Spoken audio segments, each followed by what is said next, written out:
السلام علیکم دوستو، امید ہے آپ سب لوگ خیر ہوں گے۔ بات کریں گے عمان انٹری کے متعلق اور عمان UAE فلائٹس کے متعلق۔ UAE سے آنے والوں کے لیے کچھ قوانین جو ہیں وہ سخت کیے گئے ہیں، وہ بھی ایئر لائنس کے لیے، نہ کہ مسافروں کے لیے، کیونکہ مسافروں نے تو جو ان کو انفارمیشن ہے انہوں نے اس طریقے سے اپنے آپ کو تیار کر لینا ہے۔ اگر ایئر لائن جو ہے ان چیزوں کو ویریفائی نہیں کرے گی تو Oman airport CAA civil aviation authority وہ ایئر لائن آپریٹر جو ہیں ان کو جرمانہ کرے گی۔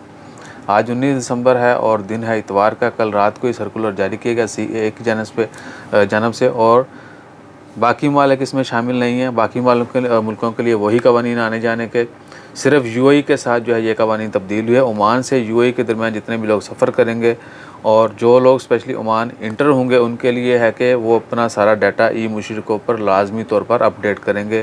ان کی پوری ٹریول ڈیٹیل اور ویکسینیشن، کووڈ ٹیسٹ جو ہے وہ سارا ڈیٹا اپڈیٹ ہونا چاہیے۔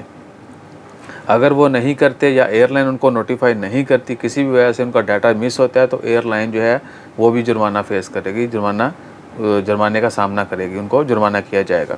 اور کرونا کا ٹیسٹ UAE سے اگر آپ عمان آ رہے ہیں تو آپ نے اگر پچھلے 14 دن میں بھی کرونا کا ٹیسٹ کروایا ہے تو وہ ویلڈ ہوگا۔ باقی اس میں کوئی ملک شامل نہیں ہے۔ اگر باقی ممالک کے لیے کوئی رول چینج ہوتا ہے تو امیڈیٹلی وہ بھی شیئر کریں گے۔ اپنا خیال رکھیے، تو ہمیں یاد رکھیے۔ جزاک اللہ، اللہ حافظ۔